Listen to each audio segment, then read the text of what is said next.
नमस्कार, जय हिंद। स्वागत है आप सभी का माझी सा एजुकेशन पर। स्टार्ट करते हैं लैब असिस्टेंट फिजिक्स की क्लास। तो अपन पढ़ रहे थे विद्युत धारा वाला चैप्टर। विद्युत धारा में अपने जो टॉपिक है वो एक्चुअली में केसीएल और केवीएल है, लेकिन मैंने बताया कि डायरेक्ट आप केसीएल केवीएल पे जंप नहीं कर सकते। केसीएल केवीएल को समझने से पहले आपको विद्युत धारा को समझना पड़ेगा, विद्युत विभव को समझना पड़ेगा, और फिर उसके बाद आप समझोगे प्रतिरोध। तो आज बारी है प्रतिरोध की। आज प्रतिरोध को समझोगे, ठीक है। फिर अगली क्लास में ओम का नियम समझोगे, फिर प्रतिरोधों का संयोजन थोड़ा बहुत देखोगे, और उसके बाद अपन केवीएल केसीएल पे जंप करेंगे। और उसके बाद आपके लिए केवीएल केसीएल एक बिल्कुल मामूली सी चीज बन जाएगी, बिल्कुल भी आपको टफ नहीं लगेगा, बहुत ही आसान लगेगा। आप सर्किट के सवाल आसानी से सॉल्व करोगे। गलती यही रहती है कि बेसिक क्लियर नहीं होता, गलती यही रहती है कि बेसिक क्लियर नहीं होता। और मैं आपका बेसिक की जो है उन चीजों को क्लियर करवा रहा हूँ। उसके बाद केवीएल केसीएल स्टार्ट होगा। फिर तो उसके बाद केवीएल केसीएल हुआ, उसके बाद वो विभव मापी वगैरह एक दो क्लासों में चैप्टर समाप्त है। बस मेन चीजें बेसिक पे ज्यादा ध्यान देना, ठीक है। चलिए, तो अब बात करते हैं प्रतिरोध की, रेजिस्टेंस की। किसकी बात कर रहे हैं? प्रतिरोध या रेजिस्टेंस। देखिए, प्रतिरोध किसको कहते हैं? धारा प्रवाह में होने वाले विरोध को प्रतिरोध कहते हैं। धारा प्रवाह में होने वाले विरोध को प्रतिरोध कहते हैं। एक्चुअली में क्या है, मैंने बताया कि भाई जो वो आपसे बात की थी कि चालक ऐसे पदार्थ होते हैं जिसमें धारा का प्रवाह आसानी से होता है, कुछ चालक या अचालक, ठीक है, ऐसे होते हैं जिनमें धारा का प्रवाह मुश्किल से होता है। तो ऐसा क्यों होता है? ऐसा क्यों होता है कि मतलब चालक में तो धारा का प्रवाह आसानी से होता है और कुछ चालक में मुश्किल से होता है? कौन है ऐसा? क्या ऐसी चीज है जो चालक में है और कुछ चालक में, सॉरी, चालक में नहीं है और कुछ चालक में है? तो कुछ चालक में क्या होता है, वो प्रतिरोधी एक चीज होती है जो विरोध करती है। धारा प्रवाह का विरोध कौन करता है? धारा प्रवाह का विरोध एक चीज करती है, वो कौन है? प्रतिरोध। धारा प्रवाह में होने वाले विरोध को प्रतिरोध कहते हैं।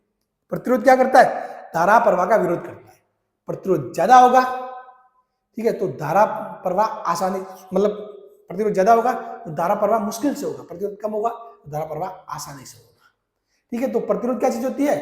प्रतिरोध होता है आपके धारा प्रवाह में होने वाला विरोध। अब सर प्रतिरोध रियल में क्या चीज हुई भाई, इसको समझे कैसे? तो मैंने बताया, देखो आपको बताया, कहीं पे धारा का प्रवाह होना मतलब क्या होता है? जैसे कि तांबे का तार ले लिया आपने, कोई तांबे का तार ले लिया, ठीक है। ये कोई तांबे का तार बताता हूं, ठीक है, तांबे का तार बताता हूं मैं आपको।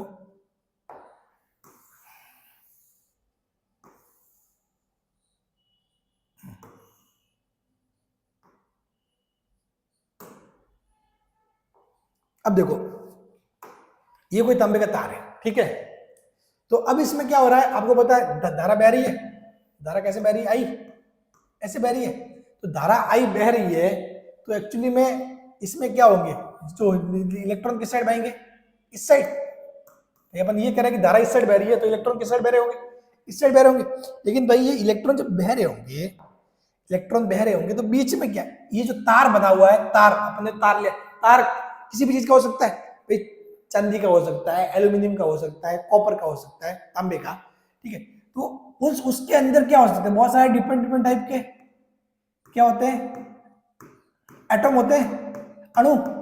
दूसरे भी होते हैं भाई, तार बना हुआ है, तार में दूसरे अणु वगैरह वो भी होते हैं, ठीक है। तो अब जो ये इलेक्ट्रॉन जाएंगे यहां से ऐसे बहेंगे, तो ये क्या होगा, इनसे टक्कर होगी, इनसे टकराव होगा, ये विरोध होगा, समझ गए? ये जो इलेक्ट्रॉन, ऐसा नहीं कि इसकी मर्जी से सीधे रास्ते में चला जाएगा, नहीं, सीधे रास्ते पे नहीं जा सकता है इलेक्ट्रॉन, सीधे रास्ते पे चल ही नहीं सकता। इसका यहाँ पे टक्कर होगी, टकराव होंगे, ठीक है, कहीं पे ऐसे सीधा। तो इस हिसाब से वो इलेक्ट्रॉन भागेगा, ठीक है। जहां पर टकराव ज्यादा, जहां पर विरोध ज्यादा, वो हो गया, उस पर प्रतिरोध ज्यादा होगा, यानी कि वो हो जाएगा कुछ चालक, जहां पर विरोध कम हो जाएगा चालक। तो ये क्या, तार के अंदर ही एक ऐसा गुण होता है जिसके कारण इस इलेक्ट्रॉनों का जो प्रवाह है उसका विरोध होता है, यानी कि इलेक्ट्रॉनों का प्रवाह का विरोध मतलब धारा प्रवाह का विरोध। बात क्लियर? चलो, तो क्या होता है, धारा प्रवाह में होने वाले विरोध को क्या कहते हैं? प्रतिरोध कहते हैं। बात क्लियर? समझ गए? अब देखो, प्रतिरोध एक अदिश भौतिक राशि है। तो अब जैसे कि प्रतिरोध है, तो प्रतिरोध कितना है उसका भी हमने क्या एक माप निकाल लिया है, ठीक है। वो तो इसको प्रतिरोध अदिश भौतिक राशि और इसका माप है वो अपन क्या करते हैं, ओम में प्रदर्शित करते हैं। देखो जिस हिसाब अपन बोलते हैं कि भाई वेट कितना है, ठीक है, 4 किलो 5 किलो, वैसे वैसे इस प्रतिरोध के लिए भी एक चीज बना दी, वो है इसका मात्रक क्या, ओम होता है। और ओम को इस हिसाब से व्यक्त करते हैं। देखो कैसे, सारी चीजें, प्रतिरोध एक अदिश भौतिक राशि है, प्रतिरोध भौतिक राशि है, ठीक है। कौन सी है, अदिश भौतिक राशि। वैसे ये अपन विद्युत वाला चैप्टर पढ़ रहे हैं तो उसको ये बोलना ठीक रहेगा, विद्युत प्रतिरोध। क्या बोलना ठीक रहेगा, विद्युत प्रतिरोध। सिंपल प्रतिरोध बोले नॉर्मली, तो प्रतिरोध कुछ और भी हो सकता है, ठीक है ना, तो उसको विद्युत प्रतिरोध बोलना बहुत ज्यादा बेटर रहेगा। चलो, तो प्रतिरोध क्या है, अदिश भौतिक राशि है। कैसी है, अदिश, ऐसी कोई दिशा नहीं होती। इसको आर से प्रदर्शित करते हैं। आर यानी कहां से आया, रेजिस्टेंस से, ठीक। इसका मात्रक क्या होता है, ओम होता है। मात्रक क्या होता है, ओम होता है। ओम को इस सिंबल से व्यक्त करते हैं, इस सिंबल से व्यक्त करते हैं, ठीक है। अब देखो कैसे, फॉर एग्जांपल मैं बताता हूं आपको। इसको मैं अपन ऐसे लिखे,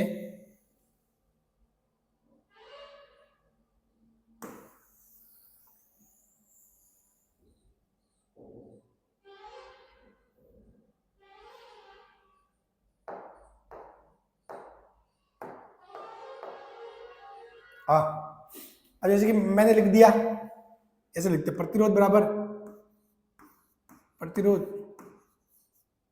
किसी चीज का प्रतिरोध है, प्रतिरोध तो मैंने 5 है, तो क्या लगेगा 5 ओम। प्रतिरोध कितना गया, 5 ओम, 5 ओम। इसी को सिंबल के फॉर्म में लिखोगे तो प्रतिरोध की जगह आर रजिस्टर लिख दिया, 5 इसका आंकिक मान हो गया और ओम, समझ गए, आर इक्वल 5 ओम। तो ऐसे लिख सकते हैं, बात क्लियर, ठीक है। चलो अब देखो आगे, यदि किसी तार की लंबाई एल हो, मान लो कोई तार है इसकी लंबाई एल हो तथा उसके अनुप्रस्थ काट का क्षेत्रफल ए हो, तो उस तार का कुल प्रतिरोध क्या होता है, तार का कुल प्रतिरोध होता है आर इक्वल टू रो। इसको बोलते हैं रो, ये रो सिंबल है, ठीक है, रो ऐसे होता है, रो रो, ठीक है, ये वाला रो सिंबल है। क्या बोलते हैं, रो, लिख लेना कहीं पे कॉपी में साइड में, ठीक है।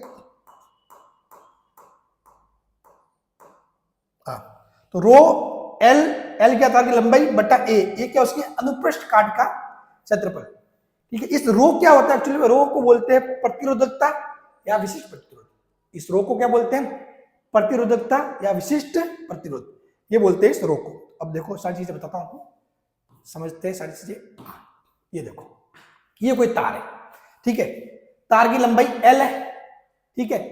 अनुप्रस्थ काट क्या होता है, आगे वाले से, ये मान लो एक तार है, ये मोटा सा तार। अनुप्रस्थ काट मतलब ये जो आगे वाला जो है ना क्षेत्रफल, ये आगे बिल्कुल नॉक का, इस पॉइंट का, वो होता है आपके अनुप्रस्थ काट। जैसे ये तार हो गया इसका, इसके आगे वाला क्षेत्रफल कौन सा होगा, ये वाला, ये वाली चीज होगी, ये वाला, ठीक है। तो इसको बोलेंगे अपन अनुप्रस्थ काट, ठीक है, इसको बोलेंगे अपन इसका अनुप्रस्थ काट, ठीक है, हाँ, अनुप्रस्थ काट।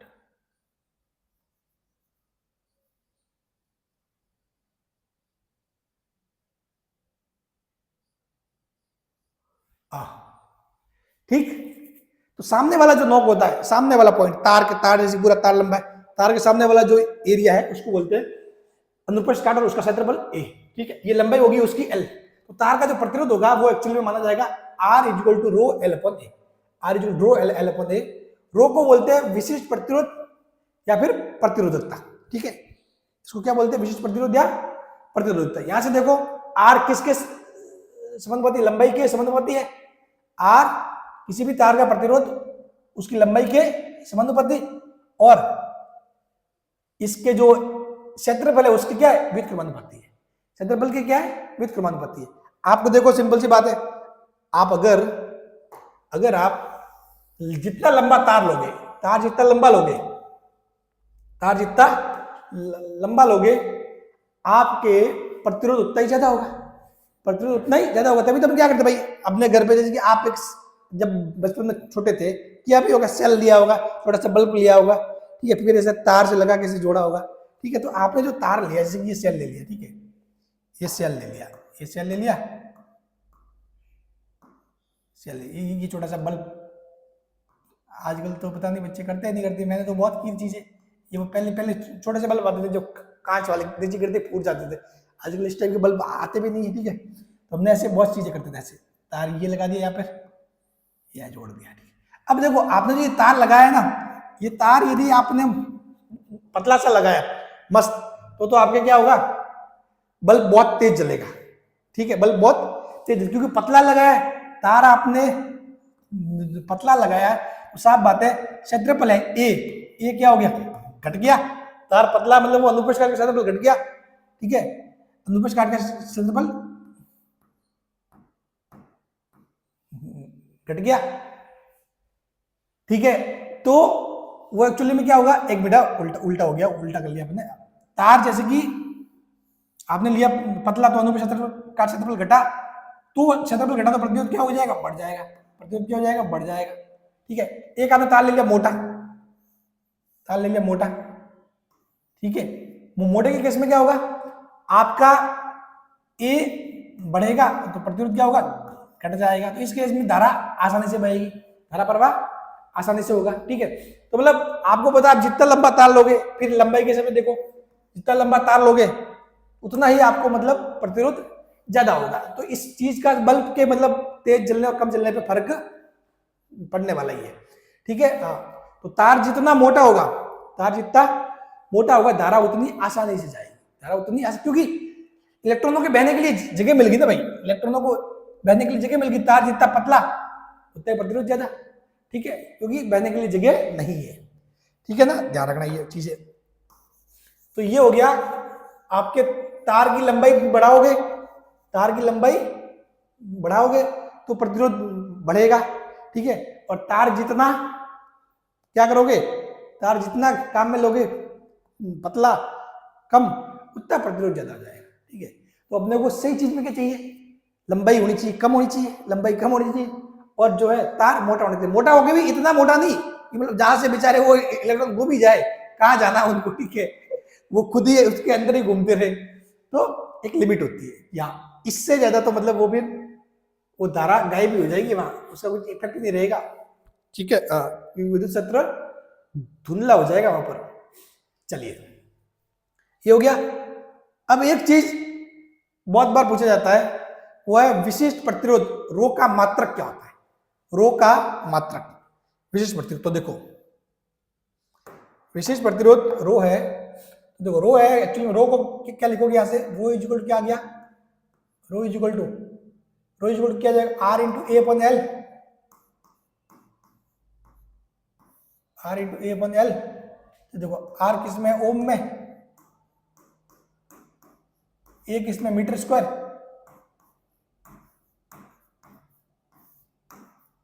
एल किस में हो जाएगा, मीटर में। एक मीटर से एक मीटर कैंसिल, रो का मात्रक क्या गया, ohm into metre, ohm into metre. तो विशेष प्रतिरोध का मात्रक होता है ओम इंटू मीटर, ध्यान रखना। तो कभी भी आप एग्जाम में ये बहुत बार पूछा जाता है, ठीक है। ये जैसे कि साइंस वालों के लिए नहीं, नॉर्मल एग्जाम में भी जो मतलब अपने कॉम्पिटिशन एग्जाम होते हैं, ठीक है, उनमें भी कभी बार पूछ लिया जाता है। हालांकि वो साइंस वाले बच्चे नहीं होते, फिर भी मतलब आर्ट्स वालों को भी ये सवाल पूछ लिया जाता है कॉम्पिटिशन एग्जाम में, क्योंकि उनको पता है प्रतिरोध का मात्रक तो क्या होता है, ओम होता है, सभी के माइंड में फिट किया होता है प्रतिरोध का मात्रक ओम ओम ओम।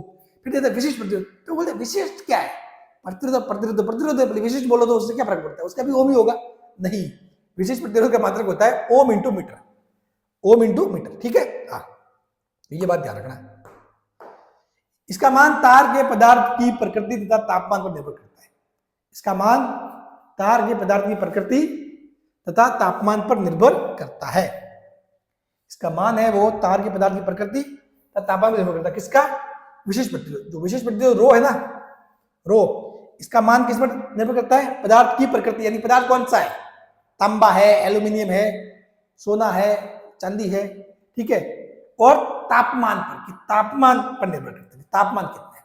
मान लो आपने दो तार ले लिए, सेम लंबाई, ठीक है, सेम क्षेत्रफल, सेम मोटाई, सेम लंबाई और सेम मोटाई, मतलब जो अनुप्रस्थ काट का क्षेत्रफल हुआ वो सेम हुआ ए, और तापमान भी सेम है, ये तीनों ही कंडीशन सेम होगी, तो जो मामला निर्भर करेगा कि किसका प्रतिरोध ज्यादा होगा किसका कम होगा, वो कौन बताएगा, पदार्थ की प्रकृति, पदार्थ की प्रकृति। यदि ये किसका है, चांदी का है, ठीक है, ये भी चांदी का, और ये कोई दूसरी धातु का है, मान लो लोहे का तार है, ठीक है। तो आपको पता है, या फिर ये तांबा ले लो, ये लोहा ले लो, तो आपको पता है जो चांदी तांबा वगैरह होगा उनमें प्रतिरोध क्या होता है, कम होता है, उनका प्रतिरोध कम होता है, लोहे का प्रतिरोध ज्यादा होगा, ठीक है, क्योंकि चांदी और तांबा के अच्छे चालक होते हैं, अच्छे चालक मतलब प्रतिरोध कम, ठीक है। हाँ, चालकों का प्रतिरोध कम होता है, कुछ चालकों का ज्यादा होता है, बात क्लियर, ठीक है। तो विशेष प्रतिरोध रो का मात्रक ओम इंटू मीटर होता है, इसका मान तार के पदार्थ की प्रकृति तथा तापमान पर निर्भर करता है। चलिए चालक और कुचालक को समझते हैं। देखो चालक क्या होता है, धारा प्रवाह आसानी से, क्योंकि प्रतिरोध कम होता है। चालकों में क्या होता है, धारा प्रवाह आसानी से होता है क्योंकि प्रतिरोध कम होता है। फिर होता है कुचालक, एक तो कुचालक की बात करेंगे एंड अर्धचालक, इसको है ना अचालक और अर्धचालक में फर्क है, ध्यान रखना। एक तो मैं सब बोलता हूं अचालक, अचालक तो है कुचालक के दूसरा नाम है, कुचालक बोलो या अचालक बोलो बात एक ही है। और अर्धचालक चीज अलग है, अर्धचालक चालक और कुचालक के बीच का पदार्थ होता है, ठीक है। हाँ वो अपन अपने अर्धचालक यानी सेमीकंडक्टर पूरा चैप्टर है, उसको अपन ध्यान से पढ़ेंगे, ठीक है। लेकिन तब तक चीजों को लेकर कंफ्यूजन नहीं होना चाहिए। हाँ मैं क्या थोड़ा एंड लगा देता हूं, हाँ कुचालक एंड अर्धचालक। तो मतलब कहने का मतलब ये हो कि ये जो नीचे लिखी हुई बात है कुचालक के लिए भी लागू होती है और अर्धचालक के लिए भी लागू होती है, ठीक है। ये वाली बात सिर्फ चालक के लिए लागू होती है, ठीक है, बात क्लियर। चलो तो देखो धारा प्रवाह आसानी से, क्योंकि प्रतिरोध कम होता है, चालकों का प्रतिरोध कम होता है, ठीक है, और उनका धारा प्रवाह आसानी से होता है, ठीक है। जो कुचालक होते हैं, कुचालकों में धारा प्रवाह आसानी से नहीं होता क्योंकि प्रतिरोध अत्यधिक होता है, बात क्लियर। अब एक है कि प्रतिरोध पर ताप का प्रभाव, प्रतिरोध पर ताप का प्रभाव इफेक्ट क्या है। तो देखो पहले अपन समझते हैं इसका। कुचालक में ताप बढ़ाने पर प्रतिरोध का मान घटता है। क्या होता है कुचालकों में, क्या होता है ताप बढ़ाने पर, जैसे कि आपने ताप बढ़ा दिया तो ताप बढ़ाने पर क्या होता है कुचालकों में प्रतिरोध का मान घटता है, क्योंकि मुक्त इलेक्ट्रॉनों की संख्या बढ़ती है। आपने ताप दिया, ताप दिया यानी ऊर्जा दी, ऊर्जा पाकर इलेक्ट्रॉन जो बंधे हुए थे एटॉम से वो छूट के बाहर आ गए, लेकिन मुक्त इलेक्ट्रॉनों की संख्या बढ़ गई, मुक्त इलेक्ट्रॉनों की संख्या बढ़ गई। तो चूंकि मुक्त इलेक्ट्रॉनों की संख्या बढ़ती है तो इसलिए तापमान बढ़ाने पर, ताप बढ़ाओगे तो प्रतिरोध का मान क्या होगा, प्रतिरोध का मान आर का मान क्या होगा, घटेगा। आर का मान क्या होगा, घटता है। तो ताप बढ़ाने पर प्रतिरोध का मान घटता है। तो यदि कुचालक को ताप बढ़ाओगे तो क्या होगा, फ्री इलेक्ट्रॉन बनेंगे उसमें ऊर्जा पाकर, तो क्या होगा, प्रतिरोध घटेगा, प्रतिरोध क्या होगा, घटेगा। समझ गए। तो चूंकि मुक्त इलेक्ट्रॉन की संख्या बढ़ती है, इस कारण कुचालक का यदि ताप बढ़ाओगे तो उसका प्रतिरोध घट जाता है, ये बात ध्यान रखना। लेकिन चालक में ये उल्टा होता है, चालक में ये उल्टा होता है। ताप बढ़ाने पर प्रतिरोध का मान बढ़ता है क्योंकि चालकों में माध्य मुक्त समय का मान घट जाता है। एक माध्य मुक्त समय चीज ये क्या सर, एक्चुअली ये थ्योरी है, जब अपन धारा का बहुत बेसिक से पढ़ते हैं चीजें तो एक थ्योरी आती है जो खैर अभी आपके लिए इतना जरूरी नहीं है, हालांकि 12th में आपने देखा भी होगा, पढ़ा भी होगा, बाकी 11th के हिसाब से वो इतना जरूरी नहीं है। बाकी मैं बताता हूं होता क्या है। जब इलेक्ट्रॉन क्या होते हैं अपने किसी तार से वगैरह बहते हैं तो वो जिग-जैग पाथ में बहते हैं, मतलब उनकी टक्कर होती रहती है, ठीक है। मैंने कहा ना इलेक्ट्रॉन सीधा नहीं बहता, वो एक दूसरे से टक्कर खाता रहता है, ठीक है ना। तो मतलब जो इलेक्ट्रॉन बहेगा तो तार में उनकी टक्कर होती रहेगी। तो जो माध्य मुक्त समय क्या है, एक टक्कर से दूसरी टक्कर के बीच का समय है। माध्य मुक्त समय क्या, वो औसत समय है जो एक टक्कर से दूसरी टक्कर के बीच में लगता है। तो ताप बढ़ाने पर क्या होगा, माध्य मुक्त समय घट जाता है, यानी कि वो बेचारा टक्कर, इस साइड भी टक्कर खाया, पहले तो टक्कर खाने में टाइम लगता था तो उसको संभल जाता था, जैसे कि भाई मैं गया, ठीक है। अब एक बार बहुत बार क्या होता पता है, मैं जब, मुझे याद है पहली बार जब मैं गया अजमेर, ठीक है, तो अजमेर की गलियां सिटी वाली, ठीक है, ये बात बहुत बहुत पहले की है, मतलब 10 साल हो गए उस बात को, ठीक है। तो भाई मैं गांव से उठ के गया था, ठीक है, पहली बार शहरों में गया था, तब पता नहीं ऐसी भी भीड़ होती है क्या, मतलब, ठीक है। और बैग, और ये पीछे डालने वाले बैग कहाँ थे, पहले ऐसे वो झोला ऐसे ऐसे डाल दिया, ठीक है। और ये रियल में हकीकत है, ठीक है, ऐसा, हालांकि ऐसा वो एक सीन मूवी में भी हो रखा है, मैं मूवी वाली कॉपी नहीं कर रहा हूँ, मेरे साथ रियल में हो रखा है, ठीक है। आप जब जाओगे तो एक बंदा आया, मेरे यहाँ टकराया, ये मैं घूम गया भाई साहब। अब मैं मेरे भाई के साथ आया था, ठीक है, मेरे मामा जी के लड़के थे उनके साथ, तो मेरे को मालूम ही नहीं पड़ा, वो आगे चल रहा था मैं पीछे चल रहा था, ठीक है, वो तो वहां पहले से रह चुके थे, ठीक है, तो उनको पता है, तो वो निकले, मैं भी उनके पीछे पीछे जा रहा था, भीड़ आई, मैं लगा एकदम से घूम गया, पता नहीं चला मैं इस साइड जा रहा था कि इस साइड जा रहा था, ठीक है, तो वो वाली बात है, सेम टू सेम यहाँ भी यही हो जाता है। अब जैसे कि बेचारा जो ये है इलेक्ट्रॉन बह रहा है, ठीक है, इलेक्ट्रॉन बह रहा है, ये मान लो बीच बीच में किसी विरोध है, ठीक है, अब ये बेचारा इलेक्ट्रॉन इसको जाना है, इसको इलेक्ट्रॉन को जाना है, पहले तो क्या होता है, इसकी एक टक्कर यहाँ होगी, दूसरी टक्कर यहाँ होगी, तीसरी टक्कर यहाँ होगी, और ये बाहर निकल गया, यानी कि जो माध्य मुक्त समय वो ज्यादा था, एक टक्कर से दूसरी टक्कर के बीच में समय ज्यादा था। अब क्या हो गया, तापमान बढ़ेगा ना तो इलेक्ट्रॉन सारे वाइब्रेशन करने लगेंगे, सारे मतलब कंपन, और उसके अंदर जो अणु है वो भी क्या करेंगे, वाइब्रेट करेंगे, तो क्या होगा, जो ये टक्कर ना ज्यादा हो जाएगी, ऐसे ऐसे ऐसे ऐसे वापिस ऐसे ऐसे ऐसे ऐसे, मतलब बेचारा इलेक्ट्रॉन कंफ्यूज हो जाएगा, खुद क्या पता टक्कर खा के वापस इस साइड आ जाए, वापस इस साइड घूम जाएगा, इसको पता नहीं चलेगा कहाँ जाना है, इसको इस साइड भेज रहे हैं मेरे को, लेकिन जाएगा इस साइड, ठीक है, तो ऐसे ही अंदर ऊपर नीचे होता रहेगा, यानी वो बह नहीं पाएगा, सही से बह नहीं पाएगा, तो धारा प्रवाह में योगदान नहीं हो पाएगा, सिंपल सी बात है, ठीक है, तो क्योंकि चालकों में माध्य मुक्त समय का मान घट जाता है, ठीक है, हालांकि इस माध्य मुक्त समय को क्या बोलते हैं, विश्रांति काल भी बोलते हैं, माध्य मुक्त समय को क्या बोलते हैं, विश्रांति काल भी बोलते हैं, और ये थ्योरी भी बहुत अच्छी है, समझने की है, लेकिन लैब स्टूडेंट के हिसाब से इंपॉर्टेंट है नहीं, टाइम वेस्ट करने से मतलब नहीं है, ठीक है, इतना जरूरी है जो लिखवाया वो इतना समझ लो। तो चालक और कुचालक, तो इनमें जो ताप का इफेक्ट है, ताप का इफेक्ट, ये देखो, ये ताप का प्रभाव,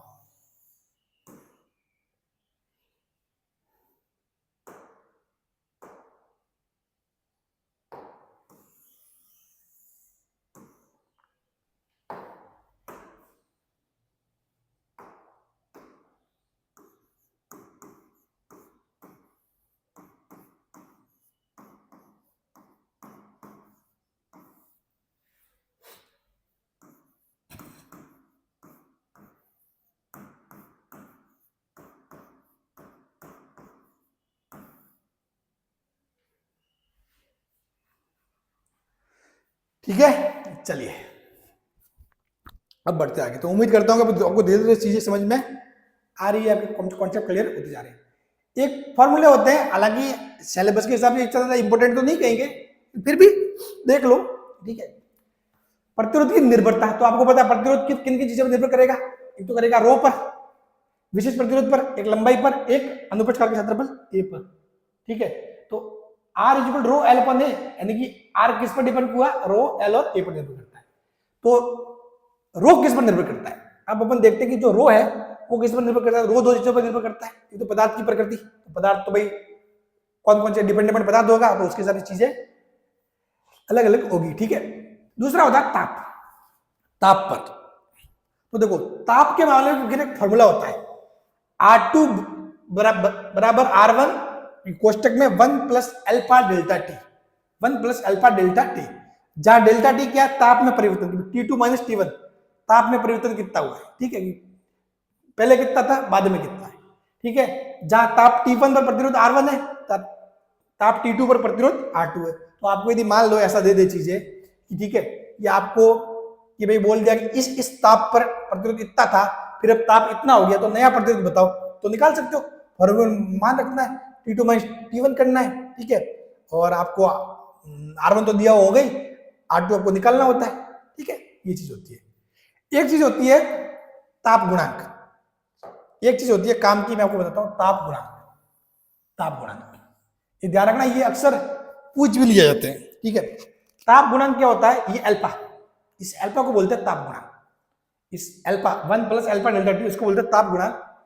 चालकों के लिए क्या होता है, ताप गुणांक पॉजिटिव होता है, चालकों के लिए ताप गुणांक पॉजिटिव, क्यों, क्योंकि ताप बढ़ाने पर प्रतिरोध बढ़ता है, चालकों का प्रतिरोध ताप बढ़ाने पर बढ़ रहा है, तो इसलिए चालकों के लिए ताप गुणांक पॉजिटिव है। जबकि कुचालक और जो अर्धचालक, कुचालक और अर्धचालक, इनका प्रतिरोध ताप बढ़ाने पर प्रतिरोध का मान घटता है, कुचालक और अर्धचालक के लिए। तो इनके लिए क्या होता है, ताप गुणांक नेगेटिव होता है। कैसा होता है, नेगेटिव होता है, इसके लिए पॉजिटिव। चालकों में बढ़ता है, ताप बढ़ाओ तो प्रतिरोध बढ़ेगा, तो चालकों के लिए ताप गुणांक पॉजिटिव, कुचालक और अर्धचालकों के लिए ताप गुणांक नेगेटिव होता है, बात क्लियर?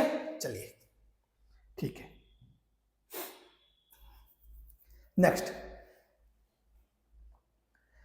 नेक्स्ट है एल व ए पर निर्भरता। एल व ए पर निर्भरता, ये देखो, तो आर समानुपाती एल है और आर व्युत्क्रम समानुपाती ए है, यानी कि इसकी जो अनुप्रस्थ काट का क्षेत्रफल है उसके तो व्युत्क्रम समानुपाती है और लंबाई के समानुपाती है। ठीक है, तो इसमें तो कोई दिक्कत है नहीं। सवाल दिया हो कि लंबाई को दुगुना कर दिया जाए तो कर लोगे, इसको मतलब इसको आधा कर दे या कुछ भी कर दे तो भी आप कर लोगे चीजें, उसमें कोई फर्क नहीं है। एक चीज ध्यान रखना, बस एक चीज जो स्पेशल केस है। स्पेशल केस क्या है? यदि सवाल में यह दिया गया हो कि तार को खींचकर लंबाई बढ़ाई जाए, यदि सवाल में यह दिया गया हो कि तार को खींचकर लंबाई बढ़ाई जाए तो लंबाई बढ़ने के साथ ही अनुप्रस्थ काट का क्षेत्रफल घट जाता है। देखो, एक तो ये होता है चीजें कि मान लो सवाल में ऐसे चीजें दी कि भाई एक एल लंबाई का तार था, आपने क्या कर दिया, इसकी लंबाई को दुगुना कर दिया, एक और तार जोड़ दिया एल लंबाई का। अब इसकी लंबाई कितनी होगी? दुगुनी होगी, 12। इसमें कोई दिक्कत नहीं है, इसमें कोई दिक्कत नहीं है। आप जो फॉर्मूले में है रो एल है, एल की जगह 12 लिख दो, ठीक है, आपका प्रतिरोध दुगुना हो जाएगा, आपका प्रतिरोध दुगुना हो जाएगा। ठीक है, अगर जैसे कि ये मोटाई है, इस मोटाई का भी देख लो कि भाई आपने मोटाई पहले ये थी, ठीक है, अब यही तार डबल मोटाई का रख लिया, ऐसे रख लिया, तो इस केस में क्या हो गया आपके रो एल अपन ए यानी कि ए का क्षेत्रफल क्या होगा? Pi R square. ये त्रिज्या आर है, ये त्रिज्या आर है, ये जो अनुप्रस्थ काट का क्षेत्रफल है वो कितना होगा? Pi R square. Rho L A यानी कि पाई आर स्क्वायर, तो त्रिज्या क्या आपने दुगुनी कर दी तो 2r का स्क्वायर, यानी कि 1/4 नीचे आ जाएगा, यानी कि वो 1/4 हो जाएगा। समझ गए? इस हिसाब से इन चीजों सवालों को करना है, इनमें कोई दिक्कत नहीं है, इनमें कोई दिक्कत नहीं है। नॉर्मली भाई तार की लंबाई को दुगुना कर दिया, ठीक है, या फिर तार की मोटाई को दुगुना कर दिया। मोटाई को दुगुना करोगे मतलब क्या होगा? इसकी जो अनुप्रस्थ काट की त्रिज्या आर थी वो 2r हो जाएगी। ठीक है, तो 2r होगी तो वही तो देखो भाई बात वही तो हुई, रो एल अपन ए है L pi R square, pi R square, तो यहां से रो एल पाई आर की जगह 2r हो जाएगा, 2r का स्क्वायर। तो एक्चुअली में देखोगे तो ये क्या होगा? 1/4 बाहर आ जाएगा, 1/4 रो एल और pi R square. Pi R square कितना? ए, वही 1/4 रो एल ए, यानी कि ये रो एल ए कितना? आर, तो r/4 हो जाएगा। यानी कि आपने इसको मोटाई को दुगुना कर दिया तो r/4 हो गया। ठीक है, तार को मतलब वो कर दिया दुगुना, ठीक है, तो 12 हो गया, मतलब 2r हो गया प्रतिरोध भी। ये चीजें, ये नॉर्मल जो सवाल है आप कर लोगे, इसमें कोई दिक्कत वाली बात नहीं है। ठीक है, लेकिन यदि सवाल को ऐसे वैसे पूछ ले, एक नई चीज है, एक स्पेशल तरीका है वो, अगर सवाल को इस हिसाब से पूछ ले कि यदि सवाल में यह दिया गया हो कि तार को खींचकर लंबाई बढ़ाई जाए, यदि सवाल में यह दिया गया हो कि तार को खींचकर लंबाई बढ़ाई जाए तो लंबाई बढ़ने के साथ ही अनुप्रस्थ काट का क्षेत्रफल घट जाता है, परंतु आयतन नहीं रहेगा। अब देखो, अब सवाल में ऐसा बोले कि तार को खींचकर लंबाई बढ़ाई जाए, तो खींचोगे तो साहब भाई साहब आपने खींचा, कोई तार मोटा तार है उसको खींचोगे तो तार पतला होगा, यानी कि अनुप्रस्थ काट का क्षेत्रफल घटेगा। तो क्योंकि कंडीशन क्या होती है हमेशा, आपने जो 8-9 में पढ़ा होगा कि किसी भी चीज को आप कोई वर्ग है, वर्ग से आपने आयत बना दिया, आयत से क्या वर्त बना दिया, शंकु बना दिया, कुछ भी बना दिया। सभी चीजों में क्षेत्रफल बदल सकता है लेकिन आयतन नहीं बदलता, आयतन हमेशा फिक्स रहता है। जब तक आप उसमें से कुछ टुकड़ा काट के फेंक नहीं दो तब तो उसको तोड़ के भले ही किसी भी डिजाइन में शेप में बनाओ, आयतन हमेशा फिक्स रहता है। ठीक है भाई, मेरे पास कुछ भी मिट्टी है, मिट्टी मान लो, मिट्टी से मैंने क्या बना, एक बना दिया गोला, तब भी वो आयतन उसका उतना ही रहेगा। फिर मैंने उसी मिट्टी से उतनी मिट्टी से मैंने कुछ चौकोर वाली चीज बना दी, बॉक्स बना दिया, चलो ठीक है, तो भी उसका आयतन उतना ही रहेगा। तो आयतन में परिवर्तन नहीं होता है, ठीक है ना, क्योंकि जब तक कोई दूसरी एक्स्ट्रा मिट्टी जोड़ नहीं दे या फिर बाहर नहीं निकाल दे तब तक आयतन में परिवर्तन नहीं होगा। तो आप क्या कर रहे हो, उसी तार को खींच रहे हो तो तार की लंबाई बढ़ जाएगी, अनुप्रस्थ का क्षेत्रफल कम हो जाएगा, लेकिन आयतन नियत रहेगा, आयतन पूरा उतना ही रहेगा। ठीक है ना, तो आयतन नियत रहेगा। तो इस केस में क्या होगा, आपको देखना कि आर क्या होता है, समानुपाती एल अपॉन ए, ठीक है। अब आप क्या करोगे, ऊपर नीचे एल से गुणा कर दो, ऊपर नीचे एल से गुणा कर दो। ये जो एल अपॉन ए है ना, एल अपॉन ए, इसमें आपने ऊपर नीचे क्या कर दिया, एल से गुणा कर दिया। ऊपर एल से गुणा किया, ऊपर क्या हो गया एल स्क्वायर, और नीचे ए इंटू एल, ए इंटू एल यानी कि क्षेत्रफल इंटू लंबाई क्या होता है, आयतन होता है, वी वॉल्यूम, वो आयतन होता है। क्षेत्रफल इंटू लंबाई क्या होता है, आयतन, क्योंकि मीटर स्क्वायर इंटू मीटर क्या आएगा, मीटर क्यूब आयतन आएगा, ठीक है। तो चलो यहां से क्या हो जाएगा, आर समानुपाती एल स्क्वायर वी। अब आपके लिए मामला आसान हो गया। अब वी नियत है, वी नियत रहेगा। आपने क्या कर दिया, लंबाई को मान लो, लंबाई को एन गुना कर दिया, लंबाई को कितना कर दिया, एन गुना। तो इस एल की जगह क्या लिखोगे, नया वाला एनएल, एनएल का स्क्वायर, तो आर समानुपाती हो जाएगा N square L square V. ये क्वेश्चन खोलोगे तो N square L square V, यानी कि कहने का मतलब क्या हुआ कि आपका जो प्रतिरोध है वो क्या हो रहा है, आपका प्रतिरोध है वो एक्चुअली में एन स्क्वायर गुणा हो रहा है, आर एन स्क्वायर गुणा हो जाता है। समझ गए। अब देखो इस टाइप का सवाल भी है, सवाल सॉल्व करते हैं इस टाइप का। इस टाइप का सवाल क्या कह रहा है, आर प्रतिरोध वाले किसी तार को, आर प्रतिरोध वाले किसी तार की लंबाई को दुगुना कर दिया जाए तो तार का नया प्रतिरोध होगा। तो देखो पहले प्रतिरोध कितना था, R equal to rho L upon A, R new, R new कितना होगा, आर न्यू क्या है, एल की जगह 2l कर दिया, लंबाई को दुगुना कर दिया, कोई दिक्कत नहीं, 2 रो एल अपन ए, यहां से आ गया आर न्यू बराबर 2r, बस। यानी कि प्रतिरोध क्या हो जाएगा, दुगुना हो जाएगा, प्रतिरोध क्या हो जाएगा, दुगुना हो जाएगा, ठीक है। लेकिन अब देखो आर प्रतिरोध वाले की तार को खींचकर उसकी लंबाई को दुगुना कर दिया जाए तो तार का नया प्रतिरोध, तो खींचकर आप करोगे तो ध्यान रखना, खींचकर करोगे तो सिंपल सी बात है, आपको पता है आर इक्वल टू क्या होता है, रो एल अपन ए। खींचकर करोगे तो क्या होगा, एक्चुअली में लंबाई बढ़ेगा, अनुप्रस्थ काट का क्षेत्रफल घटेगा। अब आप उसी फॉर्म में बदलना पड़ेगा, फिर जाके सॉल्व कर पाओगे। आप क्या करोगे, ऊपर नीचे ए से गुणा करोगे, ऊपर नीचे ए से गुणा करोगे तो क्या होगा, ये एल स्क्वायर, नीचे वाला बदल जाएगा इसमें आयतन में, ए इंटू एल आयतन भी। अब कर सकते हो, अब इस एल की जगह क्या लिख सकते हो, 2l लिख सकते हो, ठीक है। आर, आर जो न्यू होगा, आर न्यू वो क्या होगा, रो एल की जगह 2l का स्क्वायर अपन वी, ये हो जाएगा 4 rho L square upon V, 4 rho L square upon V. तो आर न्यू हो जाएगा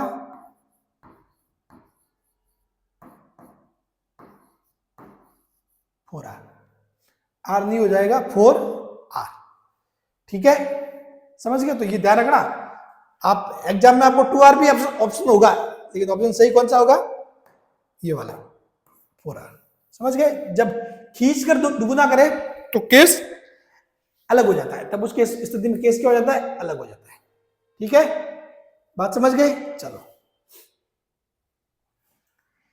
एक चीज मैं बताना चाहता हूं, धारा घनत्व, विद्युत क्षेत्र व प्रतिरोधकता, या फिर इसको क्या बोलते हैं, विशिष्ट प्रतिरोध, इसको क्या बोलते हैं, वही विशिष्ट प्रतिरोध, ठीक है। इसका नाम क्या है, विशिष्ट प्रतिरोध, विशिष्ट प्रतिरोध, रो, इनमें संबंध, इनमें एक संबंध होता है, वो संबंध जान लो, ठीक है। ये कोई तार है, तार में क्या बह रही है, धारा बह रही है आई, इसके अनुप्रस्थ काट का क्षेत्रफल कितना है, ए, ठीक। एक चीज होती है धारा घनत्व, धारा घनत्व जिसको किससे लिखते हैं, जे से लिखते हैं, धारा घनत्व जिसको किससे लिखते हैं, जे से, धारा घनत्व जे से। धारा घनत्व क्या होता है, धारा बटा अनुप्रस्थ काट का क्षेत्रफल, धारा बटा अनुप्रस्थ काट का क्षेत्रफल। धारा कितनी आई, अनुप्रस्थ काट का क्षेत्रफल ए, जे इज इक्वल टू क्या हो जाएगा, आई अपन ए, जे इज इक्वल टू क्या हो जाएगा, आई अपन ए, जे इज इक्वल हो जाएगा आई अपन ए, यानी कि धारा बटा, यानी कि एम्पियर बटा मीटर स्क्वायर, एम्पियर बटा मीटर स्क्वायर। धारा घनत्व क्या है, सदिश राशि है, धारा घनत्व क्या है, सदिश राशि। क्यों सदिश, सदिश क्यों हुई, जबकि धारा क्या है, अदिश है, धारा अदिश है, तो सदिश देखो क्यों होगी, ये धारा घनत्व जे है, ऊपर वाला तो क्या अदिश है, लेकिन नीचे वाला सदिश है, तो इसलिए ये क्या है, सदिश हो जाएगा, ये क्या हो जाएगा, सदिश हो जाएगा, ठीक है। धारा घनत्व हमेशा सदिश होता है, ध्यान रखना, क्योंकि इनमें क्षेत्रफल आ गया, इसके फॉर्मूले में क्या आ गया है, क्षेत्रफल आ गया, क्षेत्रफल खुद क्या होता है, सदिश होता है, हाँ। तो J is equal to I upon A। तो धारा घनत्व तो एक सदिश राशि है, ये एक सदिश राशि है, जबकि धारा क्या है, अदिश है। धारा हमेशा अदिश होती है, ध्यान रखना, धारा की कोई दिशा नहीं होती, धारा को अपन सदिश नहीं कहते, धारा अदिश होती है। ठीक है, अब देखो एक फॉर्मूला होता है विद्युत क्षेत्र, प्रतिरोधकता और धारा घनत्व, इन तीनों में संबंध। तो देखिए विद्युत क्षेत्र बराबर होता है प्रतिरोधकता इंटू धारा घनत्व, ई रो जे। अब इसको याद करने का तरीका क्या, बहुत सिंपल है, इसको बिल्कुल मस्त तरीका है। क्या तरीका है, ईद बराबर रोजे। जब भी ईद आती है, आपको पता है ईद आती है ना, ठीक है, जब भी ईद आती है तो क्या होते हैं, रोजे होते हैं। ईद आती है तो क्या रोजे रखते हैं लोग, यही ईद बराबर रोजे, सिंपल सी बात है, भूलने वाले ही नहीं हो आप, कभी नहीं भूलोगे, अब कभी नहीं भूलोगे जिंदगी में भी, कभी कॉलेज में भी सब की चीजें करोगे ना, आप पढ़ोगे तो आप यही इसी ट्रिक के साथ आपको याद रहेगा। ठीक है, ईद बराबर रोजे, ई क्या है विद्युत क्षेत्र, रो क्या है प्रतिरोधकता या विशेष प्रतिरोध, और जे क्या है धारा घनत्व। इन तीनों में संबंध हो गया, ईद बराबर रोजे, ईद बराबर रोजे। ठीक है, चलो किसी तार में बहने वाली धारा का मान तार के प्रत्येक बिंदु पर समान होता है। किसी तार में बहने वाली धारा का मान तार के प्रत्येक बिंदु पर समान होता है। कहने का मतलब ये हुआ, यहां से धारा जो बह रही है ना, यहां से जितनी बह रही है उतनी की उतनी यहां से भी बहेगी, उतनी की उतनी यहां से भी बहेगी, उतनी की उतनी यहां से भी बहेगी। धारा कहीं गायब नहीं होगी, ऐसा नहीं होगा, ऐसा नहीं होगा कि यहाँ 5 एम्पीयर आ रही थी सर जी, यहाँ 5 एम्पीयर आ रही थी और यहाँ पहुंचते पहुंचते पहुंचते सिर्फ बेचारी 1 एम्पीयर रहेगी, ऐसा कभी नहीं होगा, ऐसा कभी नहीं होगा। ठीक है, यहाँ 5 एम्पीयर आ रही थी तो यहाँ भी 5 एम्पीयर ही निकलेगी। ठीक है, ये कहने का मतलब ये हुआ, किसी तार में बहने वाली धारा का मान तार के प्रत्येक बिंदु पर समान होता है। धारा का मान बदलेगा नहीं, धारा किसी तार में बह रही है तो तार के प्रत्येक बिंदु पर धारा का मान क्या होगा, समान होगा। धारा का मान तार के प्रत्येक बिंदु पर समान, हाँ इसमें उपस्थित प्रतिरोध विरोध जरूर करेगा, विरोध करेगा लेकिन उसको कम नहीं करेगा, विरोध करेगा लेकिन उसको कम नहीं करेगा। ठीक है, हाँ ये विरोध करेगा बस, बाकी उस धारा तो जितना जाना है उतना जाएगा ही, जाएगा तो खरी वो तो धारा तो, ठीक है ना, हाँ लेकिन वो विरोध जरूर उत्पन्न होगा, विरोध जरूर उत्पन्न होगा। ठीक है ना, बात क्लियर। चलो तो ये हो गया, तो अब आपको प्रतिरोध के बारे में सब कुछ चीजें मालूम पड़ गई। अब सर जी प्रतिरोध, एक चीज मैं बताता हूं आपको, थोड़ा बहुत आइडिया हो तो, ये चीज देखी आपने कभी इस टाइप का, आपने कोई सर्किट वगैरह उस पर देखा होगा, उस पर देखा भी होगा ऐसे बने हुए। ठीक है, ये होता है, मतलब ये होते हैं प्रतिरोध होते हैं। ये प्रतिरोध, मेरे पास कुछ ऐसा सर्किट है तो मैं आपको दिखा देता हूं। ठीक है, कुछ सर्किट वगैरह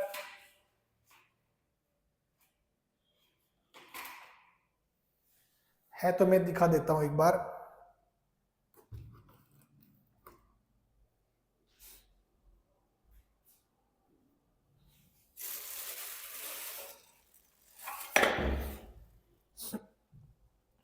कुछ है नहीं ऐसा, ये तो मैं आपको दिखा देता।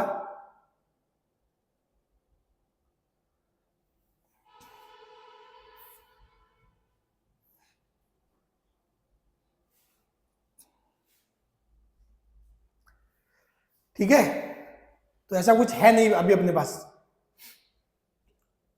नहीं तो मतलब मैं दिखा देता कि आपको जो सर्किट होता है, देखना आप, जैसे कि चार्जर वगैरह है, चार्जर वगैरह को तोड़ के देखना। ठीक है, उसमें एक प्रतिरोध होता है लगे हुए, मैं नेक्स्ट क्लास में लेके आऊंगा वो चीजें, ठीक है, नेक्स्ट क्लास में आपको दिखाऊंगा। ठीक है, वो ऐसा होता है, उस पर ये ऐसा लगा होता है, ये इस टाइप का होता है। इनमें क्या होता है, ये लाल पीला काला ये कोडिंग भी होती है। ठीक है, आपने वो आप हालांकि 12th में आपने ये चीजें पढ़कर इनका मान भी निकाल सकते हो। इससे क्या होता है, लाल पीला काला जो पट्टी की पट्टी बनी होती है ना, इससे आप इस प्रतिरोध का मान भी निकाल सकते हो, इससे आप इस प्रतिरोध का मान भी निकाल सकते हो।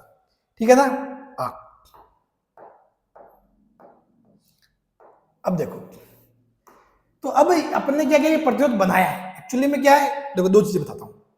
एक मैंने ले लिया तार, ये तार ले लिया, इस तार के अंदर भी प्रतिरोध है, तार के अंदर भी प्रतिरोध है, लेकिन अपन क्या करते हैं, एक अलग से एक्स्ट्रा प्रतिरोध और बनाते हैं, ताकि अपने को क्या करना, बहुत बार जैसे कि हाई वोल्टेज आता है, हाई वोल्टेज आता है तो भाई धारा बहुत एक साथ बना चाहती है, तो उसको विरोध करना, उसका विरोध से विरोध नहीं करोगे तो भाई साहब आपके जो टीवी कूलर वगैरह सारे उड़ जाएंगे। ठीक है, तो एकदम से प्रतिरोध चाहिए होता है धारा प्रवाह का विरोध करने के लिए। ठीक है, या कुछ ना कुछ वो वोल्टेज का ड्रॉपेज लाने के लिए। धारा क्या करता है, वोल्टेज में ड्रॉप बनाता है। कैसे बनाता है अपन आगे पढ़ेंगे, ठीक है। ये प्रतिरोध क्या करता है, वोल्टेज में ड्रॉप करता है। तो प्रतिरोध चाहिए होता है, तो इसलिए अपन प्रतिरोध बनाते हैं, प्रतिरोध बनाते हैं, ठीक है। ये प्रतिरोध बनाते हैं, ये जबरदस्त। ये देखो, फिर इसका प्रतिरोध कुछ मान अपन ने कि भाई अपने को कितना 60 ओम का बनाना है, 200 ओम का बनाना है, 5000 ओम का बनाना है, उस हिसाब से अपन इसको डिजाइन कर लेते हैं। उसके अंदर जो भी मटेरियल वगैरह रख के ये प्रतिरोध बनाया जाता है। और ये अपन जो सर्किट होता है अपने सर्किट पे लगाते हैं। सर्किट जैसे कि सर्किट कौन सा, तो चार्जर वगैरह है उनमें वो नहीं होता प्लेट की प्लेट, उसको बहुत सारे लगे होते हैं वो पॉइंट पॉइंट पॉइंट वैसे, ठीक है। तो ये लगाते हैं। और अपन क्या मानते हैं कि भाई अपन ये मानते हैं, ये मान लो ये कोई बैटरी है,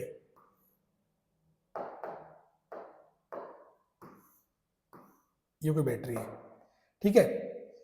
और ये कोई बैटरी है, ये बैटरी का हो गया प्लस, ये बैटरी का हो गया नेगेटिव, ठीक है। तो अब देखो ये बैटरी होगी, चलो हाँ। और फिर क्या हो गया, अपन ने ये मान लिया कि ये भाई पूरा पूरा ये प्रतिरोध हो गया, इसको छोड़ दो, ये प्रतिरोध वाला, ये पूरा पूरा तार हो गया, ये पूरा पूरा तार हो गया जो सिस्टम को जोड़ रहा है, तार हो गया सिस्टम को जोड़ रहा है, ठीक है। ये बैटरी होगी, ये प्रतिरोध हो गया और ये तार हो गया। अपन क्या करते हैं, इसका प्रतिरोध बहुत ज्यादा, इसका प्रतिरोध आर। अब ये जो पूरा तार है ना, पूरा तार लिया ये वाला, ये यहां से लगाकर यहां से लगाकर यहां तक, यहां से लगा यहां से, इसका भी प्रतिरोध होता है, इसका भी प्रतिरोध होता है। आर तार, आर तार इसका भी प्रतिरोध होता है, लेकिन इसको इस वाले प्रतिरोध की तुलना में जो इसका जो मान होता है, मान लो आर, आर की तुलना में बहुत कम होता है, बहुत कम होता है, ठीक है। तो इसको अपन जब ये सवाल वगैरह सॉल्व करेंगे तो इसकी तुलना में इसका जो प्रतिरोध है, जो तार जिसको अपन जोड़ने के लिए काम में लेते हैं, उसके प्रतिरोध को नगण्य मान लिया जाता है, उसके प्रतिरोध को नगण्य मान लिया जाता है। ये ऐसी बेसिक बेसिक बातें जो आपको कोई नहीं बताता, आप फिर कंफ्यूज होते रहते, सर जी वो तार जोड़ा उसका भी तो कुछ प्रतिरोध होगा, ठीक है। होता क्या एक्चुअली में, इसको अपन नगण्य मान लेते हैं। मान लो ये अपन ने 5000 ओम का लिया है, ये मान लो 3 ओम बनाता है कुल मिला के प्रतिरोध तार जो अपने काम में लिया है, तो 5000 के मुकाबले 3 कहां बैठते हैं, तो अब 3 को इसको नगण्य मान लेते हो, 3 को क्या कर लेते हो, नगण्य मान लेते हो, ठीक है। ये बातें होती है। तो आर तार, आर तार ये इस जो तार वाला जो प्रतिरोध है, ये वाला इसका तार, इसके प्रतिरोध को इसके प्रतिरोध की तुलना में नगण्य मान लेते हैं, समझ गए। तो फिर अपन ने जो नेटवर्क बनता है वो सिस्टमेटिक ढंग से अपन यही बोलते हैं, अपन यही बोलते हैं इसको कि भाई आपके पास एक प्रतिरोध बना हुआ है, ठीक है। आपके पास क्या बना हुआ है, एक प्रतिरोध है आर है, ये बैटरी लगी हुई है वी विभवांतर वाली बैटरी लगी हुई वी विभवांतर। अब इसमें धारा बहेगी, ऐसे आई, समझ गए। अब इसमें धारा बहेगी, तो अब ये जो धारा बहेगी वी और आई, और जो धारा बहेगी, ठीक है, इनमें सभी में संबंध क्या होगा, इनमें सभी में संबंध क्या होगा, ये संबंध किसने दिया है, ओम भाई साहब ने, किसने दिया है, ओम भाई साहब ने। तो अगली क्लास में अपन पढ़ेंगे ओम का नियम, अगली क्लास में क्या पढ़ेंगे अपन, ओम का नियम। चलिए ठीक है, मिलते हैं नेक्स्ट क्लास में। और अगली क्लास बहुत शानदार होने वाली, ओम का नियम समझ जाओगे ना तो केवीएल कैसे आधा समझ जाओगे। Thank you so much.